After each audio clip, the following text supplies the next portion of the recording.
বিড়ালছানা আর বানরছানা দুটো ভাব। বানরছানা মাকে জড়িয়ে ধরে থাকে।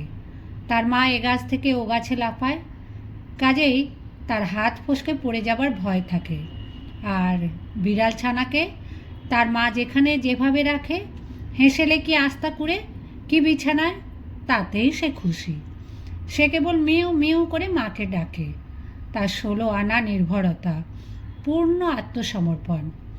শ্রী ভগবানে পূর্ণ নির্ভরতা কি বস্তু তা বোঝাবার জন্য ঠাকুর এই দৃষ্টান্তটি বলতেন।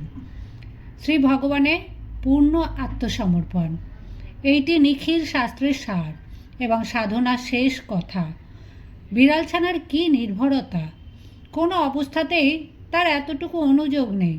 সে শুধু মাকে ডাকে। আমাদেরও সংসারে থাকতে হবে শ্রী ভগবানের একান্ত শরণাগত হয়ে, পূর্ণ আত্মসমর্পণ করে। এই নির্ভরতা আসে তাকে ভালোবাসলে। 5 বছরের ছেলে শুধু তার মাকে জানে। মার ওপর তার সব নির্ভর। তার ক্ষুধা পেলে মাকে বলে, ভয় পেলেও মাই তার আশ্রয়। মা বই সে কিছু জানে না। এই ভাবটি নিতে হবে, এতেই শান্তি আসবে। ছোট ছেলে যেমন মার ওপর সব ভার দিয়ে নিশ্চিন্ত থাকে, তেমনটি হতে হবে। এইভাবে যা কিছু সব শ্রী ভগবানকে সমর্পণ করলে তিনি ভক্তের সব ভার লন। গীতায় একে অনন্যা ভক্তি বলেছেন। জগতে আনন্দ ও শান্তি লাভ করতে হলে এই অনন্যা ভক্তি চাই। মার ওপর সব ভার ছেড়ে দিয়ে নিশ্চিন্ত হওয়া যায়। গীতায় বলেছেন, যাদের মন তাতে সমাহিত তাদের সব দায় সব ভার তিনি নিজে বহন করেন। যোগ ক্ষেমম বহম অহম। যোগ মানে অপ্রাপ্ত জিনিসের প্রাপ্তি এবং ক্ষেম মানে প্রাপ্ত জিনিসের রক্ষণ। ভক্ত আর ভগবানের এই যে সম্বন্ধ, এটি বড় অদ্ভুত। তিনি ভক্তের সব ভার লন। তাকে সব সমর্পণ করলে তিনি ভক্তের সব দায় গ্রহণ করেন। কিন্তু আমরা বেশি বুদ্ধিমানের মতো তার উপর ভরসা না করে নিজের বুদ্ধি খরচ করে চলি আর পদে পদে আঘাত পাই। সত্যই তিনি শরণাগতের অভয় আশ্রয়। ঠাকুর তার সব ভার জগদম্বাকে দিয়েছিলেন। জগদম্বাও তাই সব জোগালেন তার জন্য। মায় পঞ্চবটী ঘেরবার কঞ্চি কাটারি দড়ি পর্যন্ত। শরণাগতি, পূর্ণ নির্ভরতা, পূর্ণ আত্মসমর্পণ, এই হচ্ছে অনন্য চিন্তা। ঠাকুর বলেছেন, সংসারে থাকবি ঝড়ের এঁটো পাতা হয়ে। ঝোড়ো বাতাস এঁটো পাতাকে যেদিকে নিয়ে যায় যাক, তা আস্তা কুড়েও হতে পারে, বড় লোকের দালানেও হতে পারে। হাওয়ার যেদিকে খুশি সেদিকে নিয়ে যাবে পাতাকে। এই অবস্থা আসে সাধনার শেষে। ঐশ্বর্যের মধ্যে থেকে যে ভালোবাসা, তাতে আকাঙ্ক্ষা শেষ নেই। আরও চাই, আরও দাও, এইভাবে চাওয়া ক্রমশ বেড়েই চলে। তাই শান্তি আসে না। ঐশ্বর্য ডেকে আনে অশান্তি, দুশ্চিন্তা। এর থেকে রেহাই পেলে তবে শান্তি। ঠাকুর চিলের দৃষ্টান্ত দিতেন। মুখের মাছটা ফেলে দিয়ে চিল তবে এক জায়গায় নিশ্চিন্ত হয়ে বসতে পারল। বাসনা ত্যাগ হলে তবে শান্তি।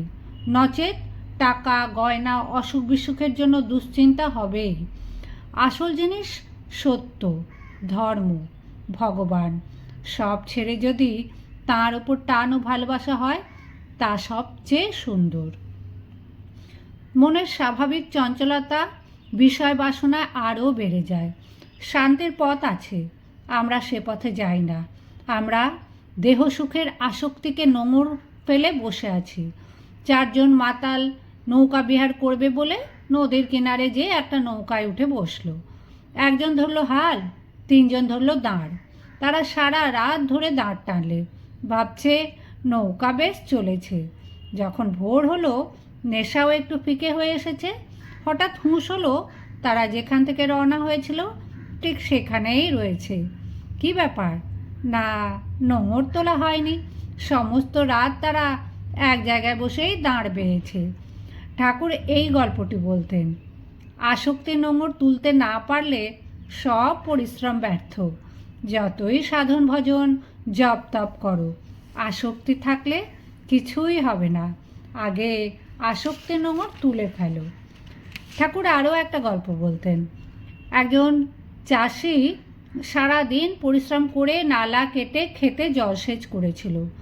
সন্ধ্যাবেলায় সে দেখলে তার ক্ষেত সেই সকালে যেমন শুকনো ছিল তেমনই শুকনোই রয়ে গেছে। তখন লক্ষ্য করে দেখলে আলের ধারে ধারে কয়েকটা ইঁদুরের গর্ত রয়েছে, আর সেগুলি দিয়ে সেচের জল অন্যত্র চলে গেছে। সাধকের মনে কামনা বাসনা থাকলে সাধন ভজন সব বৃথা যায়। আত্মসমর্পণ আপনই আসে না, চঞ্চল মনকে স্থির করতে হয়। অর্জুন বললেন, বাতাসকে যেমন আটক করা যায় না, মনকে বসে আনাও ততই কঠিন।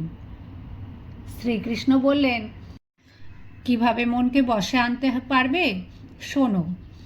অভ্যাসেন তু কৌন্তেয় বৈরাগ্যেন চ গৃহ্যতে। অনাসক্তভাবে নিত্য অভ্যাস অর্থাৎ সাধন করলে ওটি সম্ভব হয়। সাধন চাই, এই সাধন থেকে সব হয়। আবার সাধনে মতি হয় তার কৃপা হলে। কৃপা লাভের জন্য কিছু খাটতে হয়। কৃপা মানে করে পাওয়া। সাধনার শেষে আসে আত্মসমর্পণ। শ্রী ভগবানে যার মন সমাহিত হয়েছে সেই পারে নিশ্চিন্ত হতে। ঠাকুর এটি সুন্দরভাবে বুঝিয়ে বলেছেন তার 2 বেয়ানের গল্পে। আমরা ভগবানকে ডাকে এক হাত তুলে। এক বগলে সংসারের কামনা বাসনা চেপে রেখে এক হাত তুলে নাচলে আনন্দ পাওয়া যায় না। তাকে সব সমর্পণ, তার উপর 16 আনা নির্ভর না করলে আনন্দ লাভ হয় না। পূর্ণ নির্ভরতা আসে মন শুদ্ধ হলে। সব বাসনা তখন তার দিকে যায়। বিল্বমঙ্গল সবটুকু মন দিয়ে চিন্তামণিকে ভালোবেসেছিল, কিন্তু একটা ব্যাপারে সব উল্টে গেল। যে মন চিন্তামণিকে সে দিয়েছিল, শুধু তার মোড় ফিরিয়ে দিলে ভগবানের দিকে। তুলসীদাস, যিনি প্রাতঃস্মরণীয় মহাপুরুষ, পূর্বাশ্রমে স্ত্রীর আঁচল ধরে চলতেন। তার জীবনে পরিবর্তন এলো স্ত্রীর একটা কথায়। তার সাময়িক অনুপস্থিতিতে একদিন তার মায়ের অনুমতি নিয়ে স্ত্রীকে পিত্রালয়ে যেতে হয়। কিছুক্ষণ পরে বাড়ি ফিরে বার্তা শুনে তুলসীদাস মাকে খুব ধমক দিলেন। তখনই ছুটলেন স্ত্রীর উদ্দেশ্যে। অনেক দূর ছুটে গিয়ে যখন পালকি ধরলেন, তখন তার শোচনীয় অবস্থা। রোদে মুখ লাল, পায়ে 1 হাঁটু ধুলো। তার ওই দশা দেখে স্ত্রী হতভম্ব হয়ে বলে উঠলেন, আমার এই হাড় মাসের দেহের ওপর তোমার যতখানি ভালোবাসা, তা রামচন্দ্রজিকে দিলে নিশ্চয়ই তোমার ভববন্ধন কেটে যেত। তীব্র ভর্ৎসনায় মুহূর্তের মধ্যে তুলসীদাসের চৈতন্য হলো। সমস্ত মনটা ফিরিয়ে নিয়ে তিনি ভগবানকে দিলেন। সাধনার অন্তরায় হচ্ছে আসক্তি। এর থেকে ছাড়া পাওয়ার জন্য সংসারে ভক্তি নিয়ে চলতে হবে। মাস্তুল ও পাখির গল্পে ঠাকুর শরণাগতি শিক্ষা দিচ্ছেন। জাহাজ যখন নদী ছেড়ে সমুদ্রে এসে পড়েছে, পাখির চটকা ভাঙল। তখন ডাঙার জন্য ব্যাকুল হয়ে চারদিকে অনেক ঘুরে কুল কিনারা না দেখে ক্লান্ত হয়ে আবার সেই মাস্তুলের ওপর এসে বসল।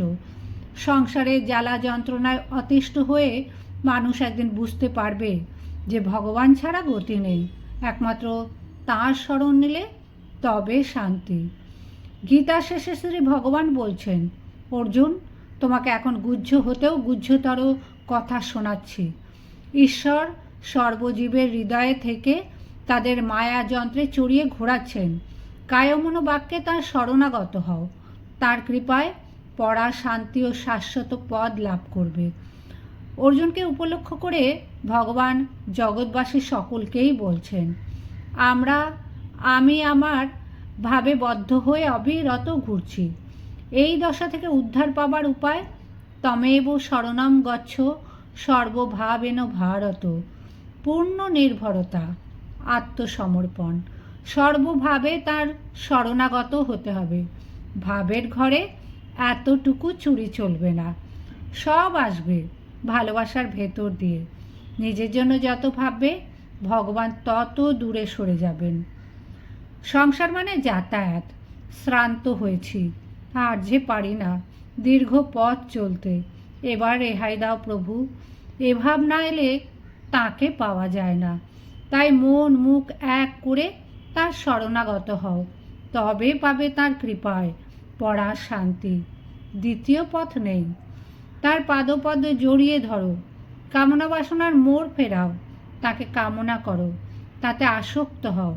শান্তি পেতে হলে মনকে বাইরের থেকে গুটিয়ে এনে তার পাদপদ্মে স্থাপন করো। অকাম বিষ্ণু কাম ও বা। ঠাকুরের কথা হিঞ্চে শাক শাকের মধ্যে নয়।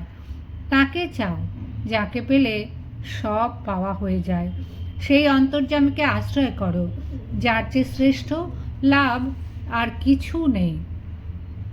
গীতার একবারে শেষে বলেছেন, অর্জুন তুমি আমার বড় প্রিয়, তাই তোমার কল্যাণের জন্য এখন আমার সর্বগুহ্যতম ও সর্বশ্রেষ্ঠ শেষ উপদেশ বলছি। আমাকে নমস্কার করো, আমার উপাসনা করো, আমার ভক্ত হও এবং আমাতে মন সমাহিত করো। আমি তোমার কাছে সত্য প্রতিজ্ঞা করছি যে এই 4টি জিনিস করলে তুমি আমাকে লাভ করবে। ধর্মাধর্ম সব পরিত্যাগ করে একমাত্র আমার শরণাগত হও। আমি তোমাকে সম্পূর্ণরূপে নিষ্কলুষ করে দেব। আমাকে ভালোবাসো, আপন জ্ঞান করো, বাইরের অনিত্য জিনিস নিয়ে ভুলে থেকো না। শ্রী ভগবান স্বয়ং প্রতিজ্ঞা করে এসব বলেছেন, আর আমরা কিনা অহং খুঁটি ধরে ঘুরে ঘুরে সারা। আমির পেছনে তিনি রয়েছেন সেটি দেখি না। তাই তো বললেন, অহং ছেড়ে আমাকে ধরো, পেছনে আমি রয়েছি, আমার শরণাগত হও, আমাকে নমস্কার করো ইত্যাদি। এইভাবে চললে তুমি আমাকে লাভ করবে। জীবনের লক্ষ্য যদি শান্তি লাভ হয়, এই তার পথ। জীবন গঠনের এই আদর্শ পাবে গীতায়, কথামৃতে। তবে শুধু বই পড়ে বিশেষ কিছু হয় না, সাধন চাই। মীরা বলেছেন, আকুলতা চাই, সমর্পণ চাই। ভার লাঘব করতে হলে, বোঝা নামাতে হলে তাকে দিয়ে দাও। যারা তাকে আশ্রয় করে তারা অভি হয়ে যায়, তাদের কোনো ভাবনা থাকে না, তাদের ধ্বংস নেই। তার শরণাগত হও।